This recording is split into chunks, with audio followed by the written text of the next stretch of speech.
Colleagues, welcome back to the office. It's Steve, and welcome to the CPE Today podcast.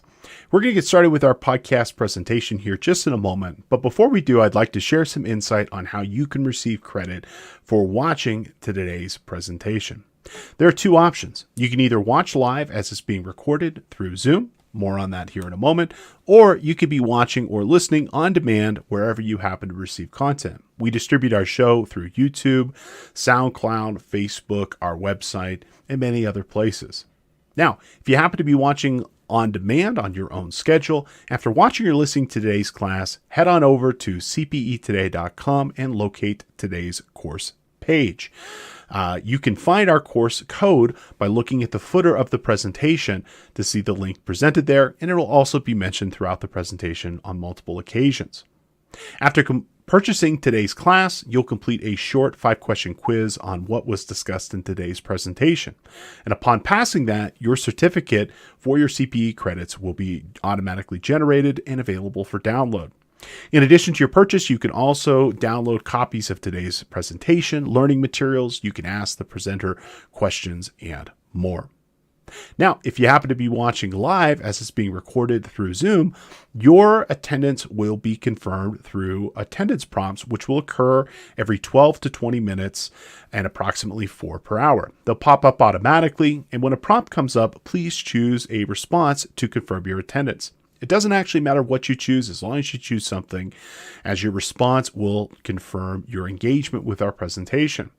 Attendance prompts might not be announced, so please keep an eye out for them. Now, as long as you've completed at least 75% of the attendance prompts, you will receive full credit for our presentation.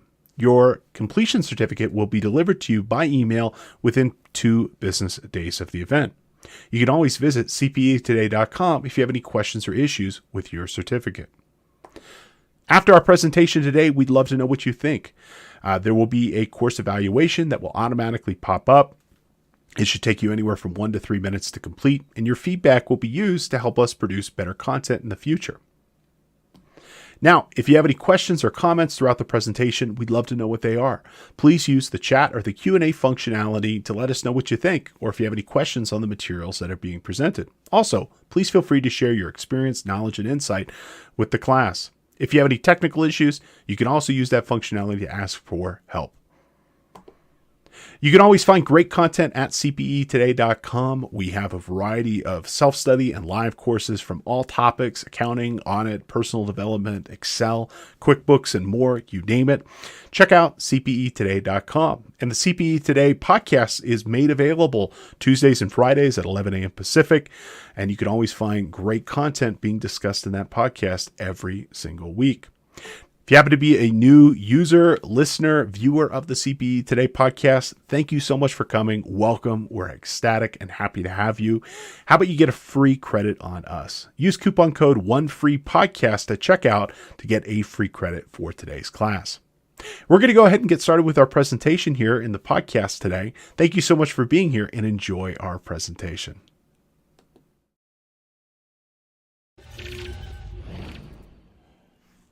Welcome to our class. This is K2's Business Intelligence featuring Microsoft Power BI tools. My name is Steve Yoss. I'll be your instructor and presenter for today.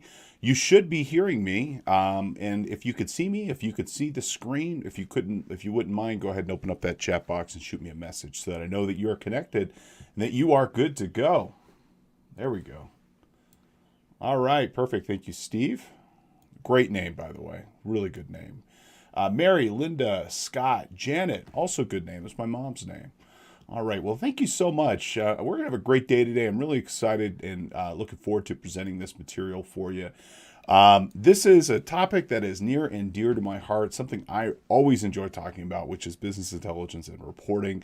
For lots of different reasons, which we're going to go ahead and talk through today. But thank you for taking time out of your busy lives to come on and learn something new with us and to be able to go through and experience some business intelligence. We're going to be looking at a lot of different things today, including Power BI.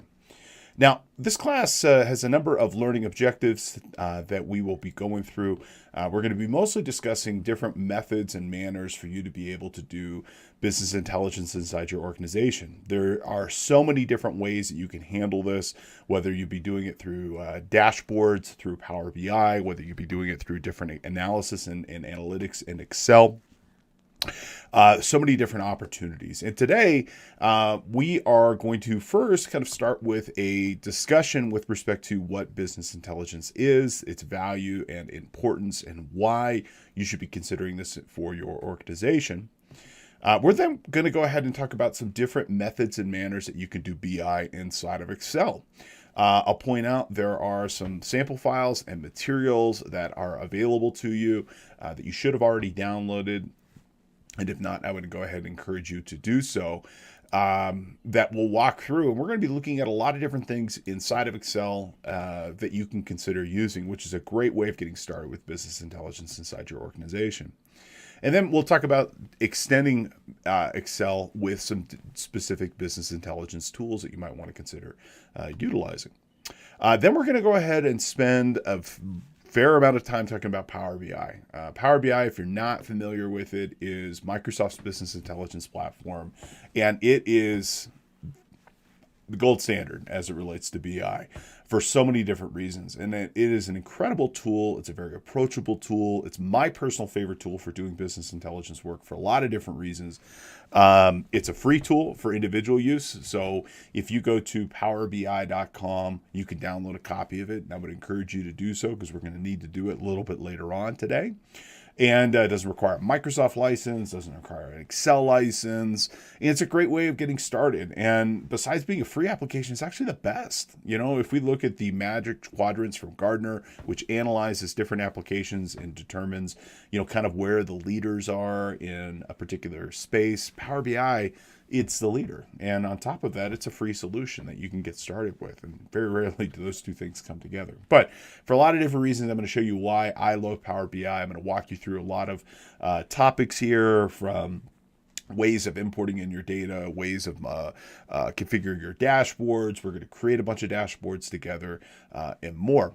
I'm also going to share with you, although I will try not to get too technical with you, some database knowledge. Frankly, once you start getting started with business intelligence, you're really going to need to know how to use a database effectively. And so today we're also going to talk about some of the database principles that I think are really important for you to be able to operate effectively, including things such as joins and cardinality and bringing database tables into Power BI and mapping them and relating them together and kind of what all that means.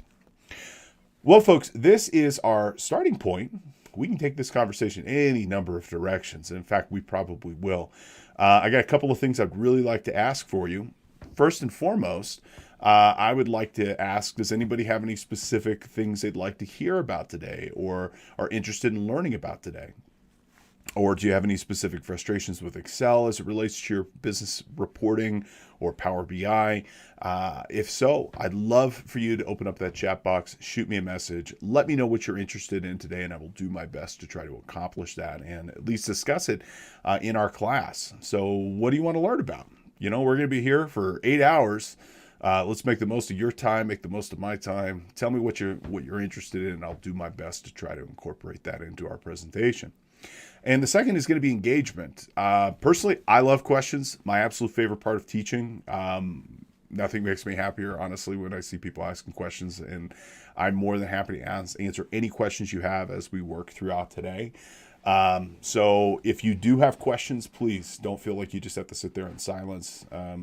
Open up the chat box, shoot me a message. Let me know. I'm happy to do a demo again. I'm happy to talk about how this might be applicable to your business, your industry. If you need to see something a second time, a different demo, I'm happy to do so. Throughout the presentation, we're going to be flipping back and forth between PowerPoint. I will do my best to zoom in so you can see the details of where I'm clicking and how I'm clicking on things and what boxes I'm on. But if you have questions, please, I'm solely here for you. Whatever you need, let me know. All right, so looking at some of the feedback that folks have popped up, thank you again. Mary's excited about learning about Power BI. Absolutely, Mary. We will definitely be talking a fair amount about Power BI as well. Janet's interested in integration with ERP solutions. Good call, Janet. I'm going to talk about a couple of different ways that you can handle that. And good news, I actually have a brand new learning resource and training tool that I actually built myself over the last about month that I'm going to debut with you guys, and you'll be able to try it out. And it's to emulate what it's like working with an ERP system. And so it'll show you the mechanics of what it's like to pull your data down from the cloud. So we're going to go ahead and drop in our demo account. Okay, I'm going to point out Microsoft is not getting my credentials here. This is a safe and secure method of being able to communicate. It's what we call token-based authentication. The password in this particular case is not being stored with this, but rather a token that represents me to the service. In this case, Intuit is. And so here we actually have a full listing of our data file. So if we wanted to be able to pull down our accounts as an example here, boom, here is our account information. This is all sample data. And so we can see here is our chart of accounts. So if you wanted to create a dashboard that mashed up QBO data, that matched up Excel data, that matched up ERP data, that matched up data coming from Google Analytics, it comes up for whatever, guess what? All of those in those specific examples are going to be supported. And we would pull down, in this particular case, the information that we have present here that we could then use for our reporting purposes. Okay. Now, if you remember, I mentioned a little bit ago when we started our class, I've created a cloud resource that allows you to try these different things out. I'm going to show you that here after we get through our first example. I'll show you how to connect to it. But I've got a fully replicated QBO database, a fully replicated QuickBooks desktop database, Sage 100, and every sample file I've shown you here, you can access on our trial server as well. So if you're looking to get started with QBO, and you don't want to necessarily pull your own data in, you can try our service out. It's free. Okay, so we're ultimately going to be pulling our data in. And for our first example today, we're just going to kind of create it a little bit simple. We're going to come over here and click this get data. And what we're going to do is that we're going to pull in data, for our case, from that same Access database that we were using previously. And so I'm going to go ahead and select Access here. We're going to go ahead and hit connect. And we're going to navigate over here to chapter 4. And we're going to choose that Concoso sales. Now we're actually going to go through this get data process 2 additional times. And the reason we're going to go through this 2 additional times is that while this sample database is pretty complete, there's actually a little bit of supplemental data that I just happen to keep on 2 sample Excel workbooks that I want to use for my purposes here. Now, what I can do here is that I can go ahead and select the tables that I want, and I'm going to select them all by just hitting Shift and then just clicking down, and we'll select all of them in my report. Okay. Now, before we get going here, I want to point out, if your data is not perfect, not a problem. You have access to the entirety of Power Query. Okay. Remember, we were talking about how Power Query can be used to transform your data, to make it useful and to make it helpful. And even if it's not perfect, you're missing columns, things aren't properly sorted, it needs to be cleaned up. At any point, we can go ahead and select this data, and instead of loading it, we can go ahead and hit transform, and that exact same tool in exactly the same order, in the exact same look and feel, functionality, they're identical to each other. We can load this inside of Power Query. So as we're working through this data, for example, here we've got our date key. If I don't want this to be date and time, we could go ahead and change this to just date, and we can clean this data up appropriately. If there's fields or things in here that aren't effective, like I really don't need these load date or this updated date, we can go ahead and remove these. Okay. And we can do all the data transformation stuff that we would come to expect here. We can do this directly inside of this application in the exact same way that we did it inside of Excel. And when we're done, we're just going to go ahead and select close and apply, and we'll return this data back to Power BI.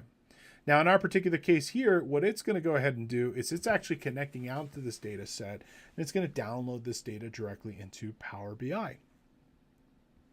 Okay, so we're going to see that go ahead and pop up here, and that same speed that we would come to expect inside of Power Query instead of Excel, we're going to go ahead and see that directly inside of Power BI. And so we've imported in 500,000 rows roughly, and it's going to go all the way up to that 2.2 million. And so the ability to be able to use this tool to process and manage large quantities of information, very fast, very efficient, very, very easy to be able to do. We'll let this finish here. Now, as a matter of just as a tip and as a matter of priority, I would tell you when you're importing in data inside of Power BI, always start with your smallest data sets first, then work your way up to your biggest data sets. In a practical environment, what I probably would have done is I would have imported in my sample worksheets, and then I would have imported in my database here, but it's not that big of a deal. It's just one method's a little bit faster and smaller, a little bit faster and easier to do. Okay, so we've imported in those data sets, and we're going to flip over now to our model view so you can get a sense of what this data looks like. And what we're going to do is change our view. So over here in that upper left-hand corner, you'll see you've got your report view, your data view, and your model view. And the model view is those these little guys. It's like three little windows, kind of all linked together. And if we click over here, sure enough, we're going to go ahead and see that same model view presented. Okay. And so I told you when we were looking at this in Power Pivot, you need to get used to this view because this view is really only going to become more important inside of Power BI. And it sure enough absolutely is. Okay. And so we're going to go ahead and just arrange these here and make this a little bit easier to see. I try to put, this is just there's no basis of this other than like what I end up doing and why this makes it better, but in my particular methods. But I tend to try to put my fact table, the table that is the most important that I'm going to be doing my calculations from. I tend to put that in the middle, mostly just from a view perspective, makes things a little bit easier to see and manage. Okay, now we have two additional tables that we want to include here. And if we come back over here to chapter 4, you'll see that we've got a geography table, and then we also have a stores table associated here. And what we want to do is we want to be able to pull in that data into this report as well. Okay, so we're going to do the exact same thing. We can come over here to get data and select Excel as our connector. We can also just hit this Excel workbook, and this is going to pop up and it's going to show us these two Excel files. Now, unfortunately, you have to do them one by one. So we're going to go ahead and select first our stores table. This is going to scan that workbook. In this case, it finds a single worksheet, stores. And what we're going to go ahead and choose here is load. And it is going to load that data into our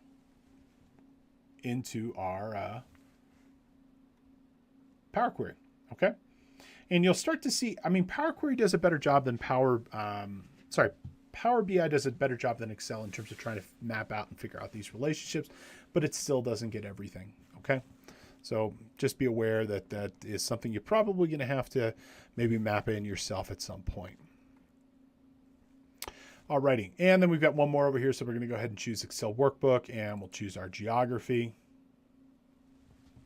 And we're going to choose our geography worksheet here. We're going to go ahead and select load, and we'll also see that pop up.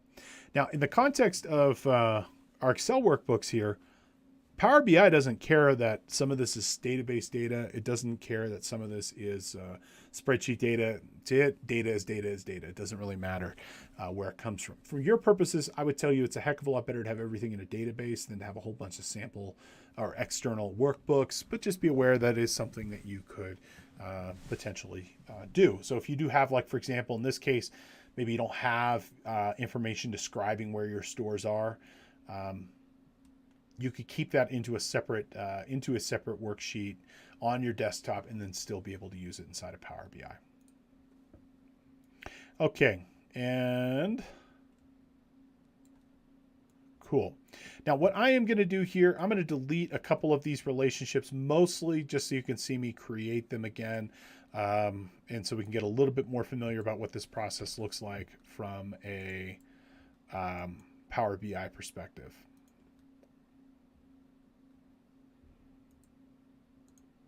And I'll point out this model view only has to occur once. It's not something you have to do every single time you create a new report or a dashboard.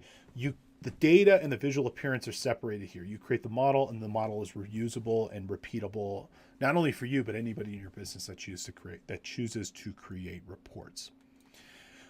Okay, so when you get started here, again, put that fact table just smack dab in the middle. It makes it a little bit easier to see and recognize. And the big thing is everything has to at least have one connection out to something else.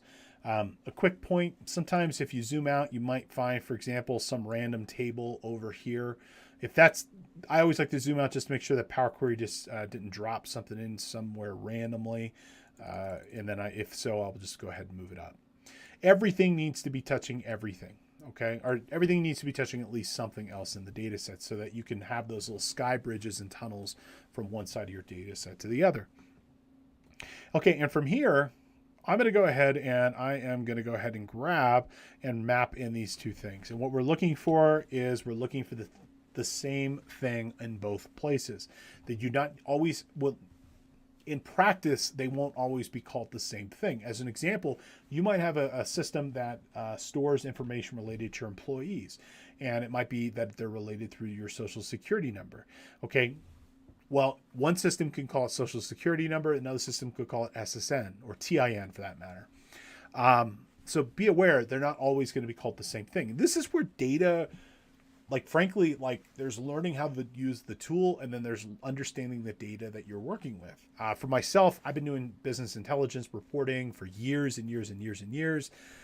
I feel confident working with pretty much any database technology, but the part that always takes the time is understanding the schema or the design of the data that you're working with, and understanding how it comes together and how it's used for reporting purposes. That's the part that could take a fair amount of time to understand. So in this particular instance, what we want to do is we're just going to look and find. Okay, and in this particular case, date key and date key kind of go back together.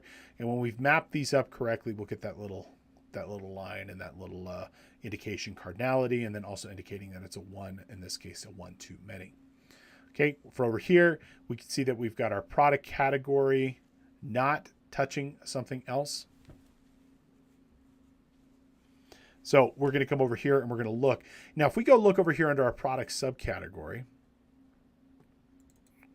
okay, we're not going to find, as an example here, we are not going to go and find inside of our fact sales a subcategory ID. We're not even going to find a product category ID. Okay. That's because the subcategory is stored on the product, and then the product is stored under the sales. So what we actually need to find here is you map these two things together. So if we kind of look down over here, we'll see that those two match. And if we looked over here under our sales, what we're going to find is our product key, and that's what we have to match over here. And so we're going to choose our product key and map that in. So just be aware, if you wanted to include that subcategory, it doesn't always have to go back to that main table. It could go to another table. Likewise, if we look over here to our stores table and our geography table, the geography table just describes where those stores occur.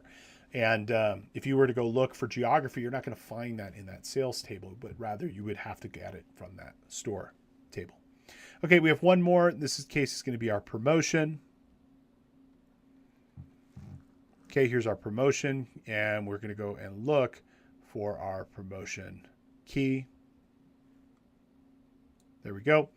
And now everything is at least mapped to one thing. Everything has to be mapped to at least one thing. Okay. And this is good to go.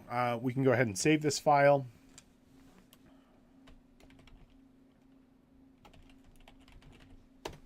And we can come back to this and we can create as many reports as we need. Okay. Now let's go up one level in our analysis here, and let's come on up here to our next view, which is going to be our data view. Okay. And the data view allows us to be able to understand the data and be able to actually see the data itself. Okay. So if we came over here to our sales table as an example, we're going to see a listing of all of our sales and what was purchased and all the key information and everything else that goes into it. Okay. However, you don't update or edit this. I can't go to sale 8/7/2/10 and for example, change anything here. It's a read-only thing. So the information that's going to be present on this, you're just basically consuming it. Okay. But, I can also consume, in this case, 2.2 million records, but I can't edit it. The question usually pops up, well, what if I see something wrong? Well, you got to go back to your raw underlying data, the actual database itself, and you update it there. Power Query will then fetch that updated data and present it to your dashboard. Now, point out, this works exactly the same way as it relates to Excel. When you're locked and loaded with your data as here, you go ahead and you hit this refresh button. It is going to connect back out to those raw underlying data sources and update them accordingly. So as you start to update, make changes, new data comes in, things get added, deleted, it's going to change those as well.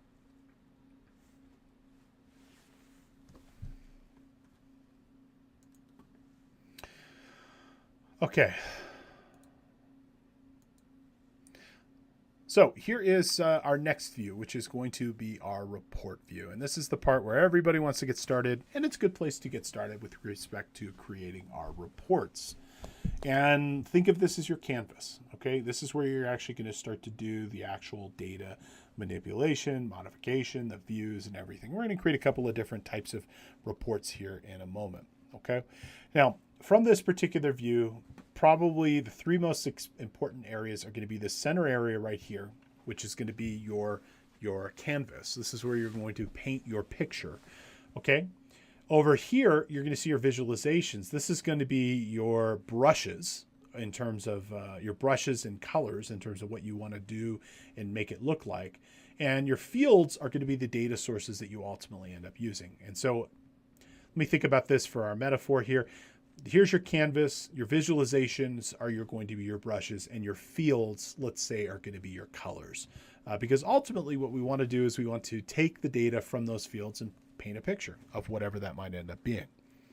So in this particular example, we can create a dashboard that pulls data from any one of these tables and presents it inside of our canvas here.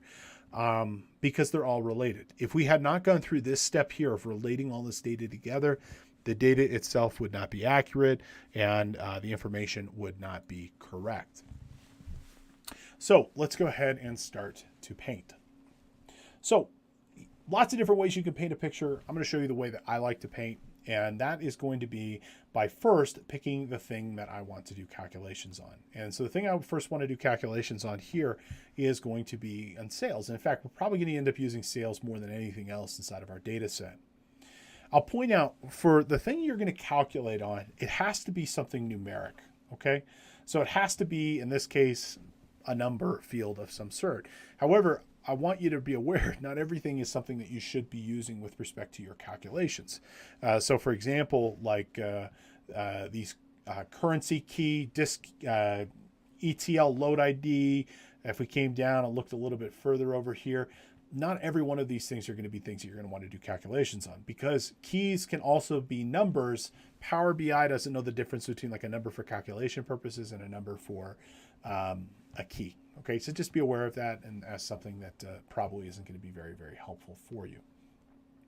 But you can't go wrong with something that's a sales amount, cost amount, return quantity, refund amount, things of this nature. And so what I end up doing is I actually will first just drag the field I want. In this case, I've got sales amount, and I'll just plop it right down here in the middle. Okay, and there you go. Here is our sales amount, and this is a nice, very easy to understand bar chart, and we can see that it's somewhere around north of 5 but less than 10. And if I hover over that and put my active cell in there, you'll see that the sales amount in this case is $8.3 billion. Okay, now by default it's going to produce a in this case a bar chart for us. So by default that's what it's going to go ahead and put up. We can though change and modify whatever type of visualization is doing by picking something different. And this is where we pick a different brush, a different tool. And there are lots of different brushes in our tool case that we can use to understand our data. So we've got our bar charts, we've got pie charts, we've got area charts, we've got tree map charts. We've got maps, we've got graphs, we've got gauges. We can even run advanced stuff, including Python scripts, R scripts. We have a bunch of AI-enabled visualizations, including decomposition trees. We can do things like KPIs. We can do things like filters and more. And we can even do matrix and table-based reports. So if I wanted to, let's just do a matrix report here as an example. And let's pull our sales amount. And then maybe let's pull from our geography, let's pull our continent name. And we're going to go ahead and put that over here to our rows. Okay. I'm just trying to make this simple and easy first. And so here, I mean, and for all intents and purposes, that's a pivot table, of what you've got. And so from here, we can see that for this particular report, we'll break down of our sales across these different geographies, very similarly to how we would see this if it were presented in a pivot table. Okay. Now, the next thing I want to show you before we start creating some other visualizations here is some of the formatting options. Okay. So above our visualization palette here, this is going to be where we can see and change and modify how these visualizations look. I'm going to preface this by get your data on the page and then start making it look the way you want it to look. I see way too many people spending way too much time when they trying to get their reports to look a specific way, when frankly, do that last, get your data correct, make sure it's calculating correctly, make sure it's reliable, and then start making it look pretty. For myself, I even struggle with this. I often want to kind of make things look a particular way, and then you end up spending an inordinate amount of time on formatting and then you get one visualization done. I'd rather get a majority of the reporting done and then come back and make it look a specific way or pretty or however else that we want. Now up here, you'll see you've got the main menu, which is this main menu that's going to add data to our visualization. There's this other option over here that says format your visual. And this is going to be where you can modify how this visualization is presented. Okay. For this particular visualization, this is going to be where you can adjust some of the presets. Okay. There are some presets that are presented here. I'm going to tell you to encourage you to use these as much as you possibly can because they make things a lot faster, simpler, and easier. Personally, I find the formatting to be not as intuitive inside of Power BI as it is inside of Excel. And so I try to create and utilize my presets as much as I possibly can because it just, from my opinion, makes things faster, simpler, and easier. Okay, so I would tell you, to leverage these.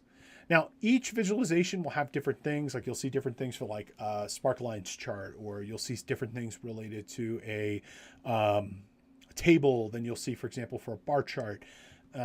All of those different visual appearance elements are going to be stored here. And this is going to be where you could turn off your grid lines, turn on your grid lines. This is going to be, for example, where you can adjust and add your border. So if you wanted to create something and have a nice border around it, this is going to be where you could do it.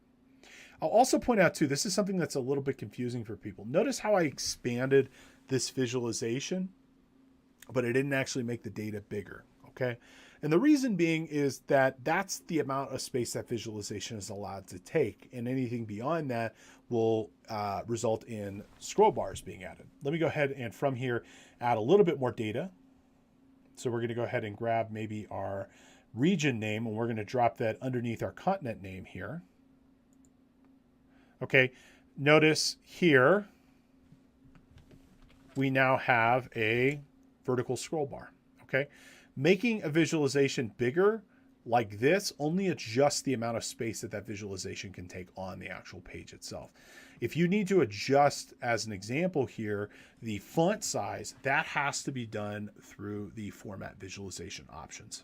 Okay, and this is going to be where, personally for me, I've always found this to be really just tedious. But this is going to be where you would need to come into your visualization options as an example here for our values. And this is going to be where we can increase the size. So if we wanted to take it up to 15 as an example, this would be where we would go ahead and do so. Okay. There we go. Now, with respect to the visualization side of this for our things, we've got values, and then we've also got, for example, our column headers and rows. If we wanted these things to be the same, we'd have to adjust them in both places.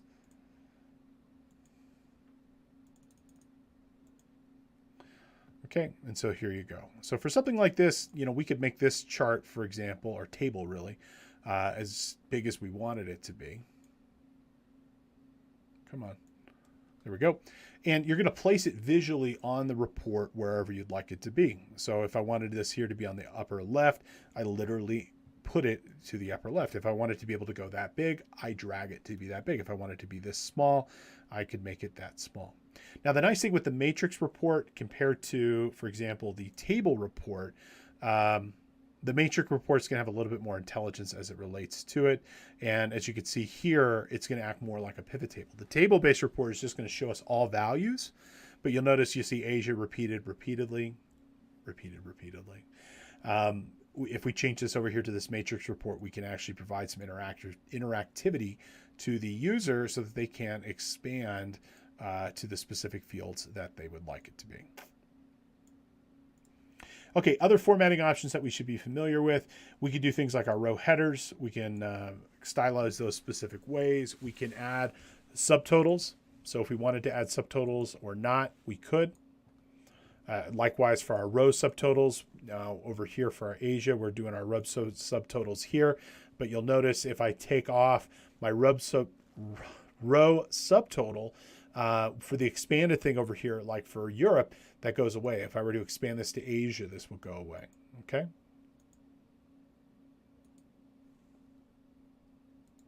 Likewise, you could stylize your grand total specifics. You can get down all the way down to the cellular level. You can create, for example, formulaic, like over here for our background color.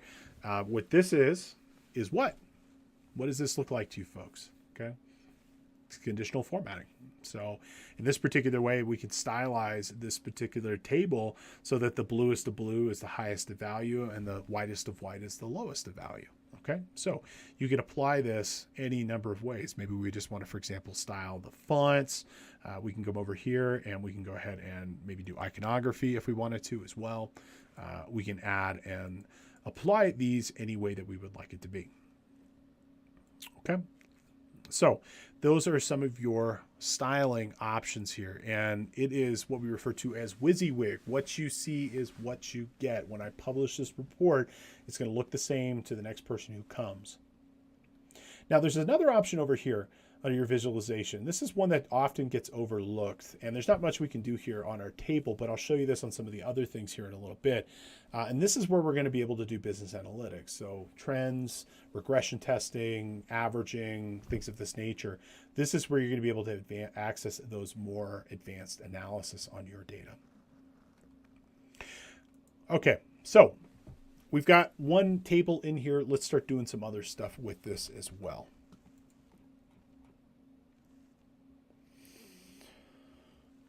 Okay, and I'm going to modify this one as a simple example, and I'm just going to quickly modify this. I'm going to pull out our continent name, and I actually want to substitute in from our geography table. I want to substitute in our state. Okay, and I'm going to put that here. Okay, that's going to become a little bit more important a little bit later on. Okay, all right, so as our next example, I want to add just a simple bar chart. Okay, and for this simple bar chart, we're going to be looking at sales and let's just say, for example, our product categories. Okay, now then when you want to move on to your next field inside of, or your next visualization inside of Power BI, what you want to do is unselect everything inside of your Power BI workbook. You know, if I have a visualization selected, the visualization pane is going to be populated with the fields and data that I'm working with. So what I actually want to do is just unselect stuff, and it'll allow me to be able to create my next visualization. And I do it the exact same way as I did before. In this case, I'm going to come over here and we're going to drag our sales amount and we're going to put it right here in the middle.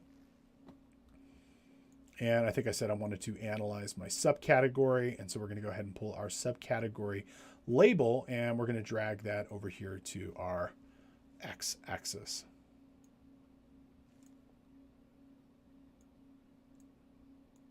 Let me see if maybe that'll look a little bit better. Nope, that does not look better at all. All right, we're going to put you here and we're going to go ahead and put you here. Okay. And actually, I don't want the label. I think I want the name, actually. I think that's the right one I want. So we'll go ahead and remove this by hitting a little X. We're going to go grab our name. We'll put that here. There we go. Okay. And so now we can go ahead and we can see our name of our different products that are being sold. Okay. Now for this, what we'd end up doing here is what you see is what you get. So if I wanted to be able to see these two things side by side, and these were the only two visualizations that I'm going to want present on here, we put these two things side by side with each other, and this is exactly what the user would end up seeing from their perspective here. Okay. Now what's kind of cool about this is that one visualization, one chart, one graph, for example, can feed into other stuff. So if I'm looking through here and I just wanted to see, as an example, just the United States. When I click this, notice that it updates the other visualization. So I click the US. US had $4.7 billion in sales. And if I click this, it's going to update that other visualization to show me, as it relates to overall sales in these particular categories, the things that are of, what that particularly represents to this. If we took like the United Kingdom here, we can see that it's relatively minor. We could also click, for example, a couple of things by holding down Control, and it will include multiple in our calculation. So you get the ability to be able to filter down your data as well. Now let's take this one step further. Let's say we wanted to be able to provide some filters to this to be able to only show certain things. Okay, maybe for example, for our sales report here, we wanted to create something that would allow for us to be able to filter based off of country, okay, or based off of continent. Well, one of the really cool and useful filters that I end up using is this one right here, slicers. Remember we talked about slicers a couple hours ago, okay? And what we can do is we can create a slicer that can ultimately filter down on our report based off of what the user selects. And so in this particular one, what we're going to do is we're going to come over here to our geography table, and we're going to go ahead and choose the option continent name. Oops. Unselect, okay, make sure you unselect here. And we're going to go ahead and choose continent name. And where did it go? There we go. Okay. And you'll see it created a map here. I actually don't want it as a map, so I'm going to go ahead and select this slicer option. And we're going to go ahead and drag our slicer, make it a little bit smaller because it doesn't need to be that big here. And now we have this little slicer. And so check this out. This slicer will affect other things inside of this report. So if we, for example, said North America here, boom, every visualization in this report is going to be adjusted to only show us North America. And we can go ahead and expand the Canada and the United States here, and we can see those individual places. And we can click on Maryland here as an example. We can now drill down and see exactly how Maryland is compared to anything else here in our report, okay? Something else we could do, we could also create a stacked bar chart as well. So maybe we want to, for example, see our sales next to costs.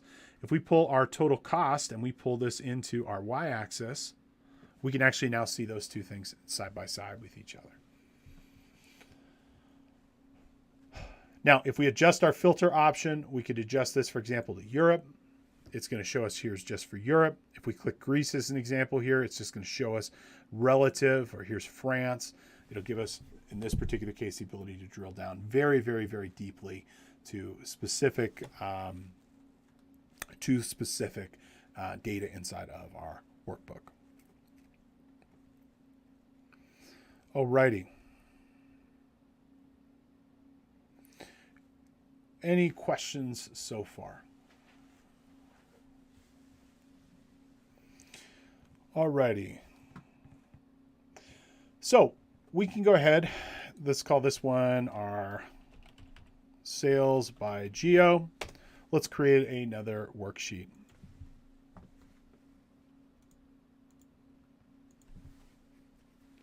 And let's go ahead and create a couple other visualizations here as well. Okay. So let's go ahead and pull our sales amount, and we'll pull this into our report here. And let's go ahead now and create a pie chart.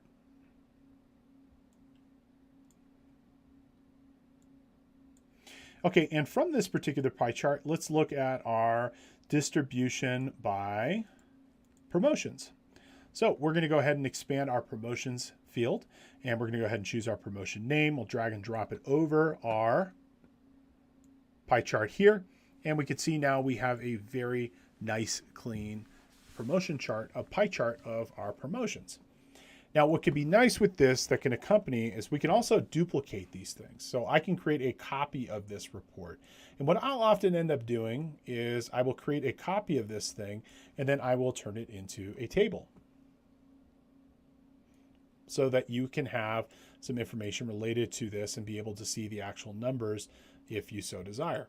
The tricky thing I've personally found with Power BI is, again, you can get really in the weeds with respect to like how these things should be formatted. And I personally found that they can take a long time to be able to kind of get correct. Okay, so here we've got our sales and promotions. We can go ahead and we can click on any one of these and it'll give us a nice number representative of that particular promotion. Okay, so that is a little bit with respect to our pie charts. Donut charts work the exact same way. It is just a different visualization, so it's just a matter of whether or not you want the filled or you just want the external edges of this. You can go ahead and put that in this way. Now you can also do other stuff. Like you'll notice there are several different you'll see several different promotions that are listed here. One of the things that you can choose to do is you can choose to filter down on your data. Okay, in this particular case, you'll see here in this panel called filters. One of the cool things that you can do here is that you could say, you know what, I only want to get, the top 10, the top 5, the top whatever. And so just like you can inside of Excel, you can choose to filter your data set to only show you whatever information is the most useful or the most helpful with respect to your actual data itself. And so over here, we could filter down to a specific promotion name. Okay. Or if we come on over here to our sales amount, this is going to be where we can choose to adjust our filtering options. And so we could say, for example, you know what, I only really care when the sales amount is greater than, and then we can go ahead and maybe say, I don't know, let's say $500 million. Okay, I think that should do it. Okay, and then those in this particular case is our top 5 or 6 or whatever type of sales that we might choose to use.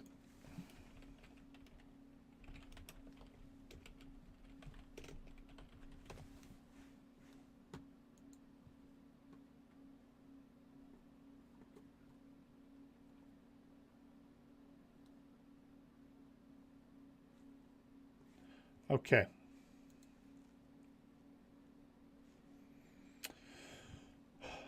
Let me go ahead and clear this, and let's go ahead and let me see if I can no, okay, hold on.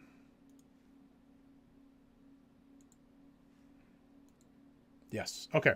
So let's come back over here to our sales amount here. And I want to show you that over here under the advanced visualization. So further analysis on this. Okay.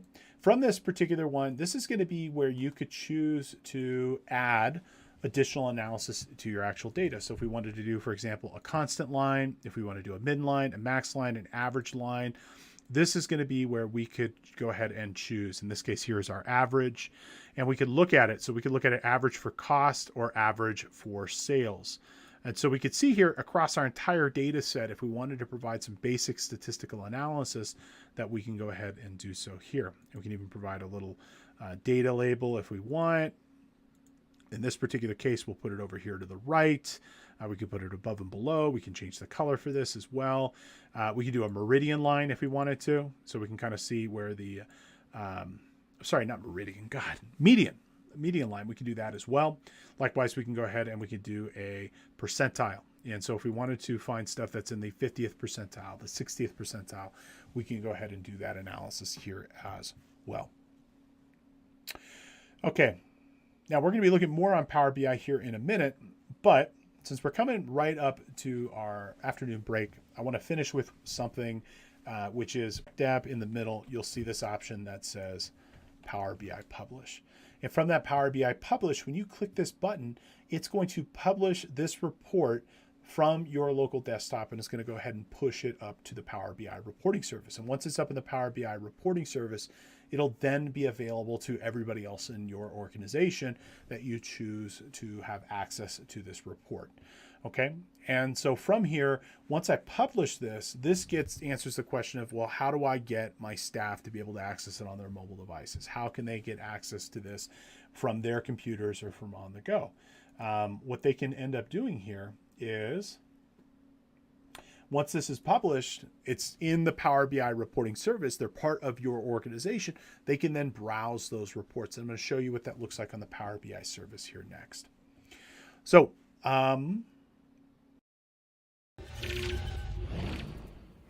thank you so much for attending our presentation and podcast for today. As a reminder, you can check out cpetoday.com for all your continuing education needs. We have courses on every topic you can think of, from accounting to audit to ethics and regulation and more. Everything you need to know to stay relevant, current, and up to date with the profession. Again, check out cpetoday.com.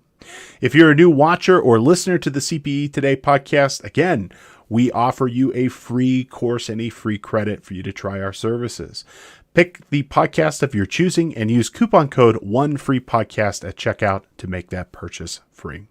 If you enjoyed our presentation, please consider connecting with us on social media and let us know what you think. You can find us just about everywhere at CPE Today, whether you're on YouTube, Facebook, Twitter, Instagram, and more.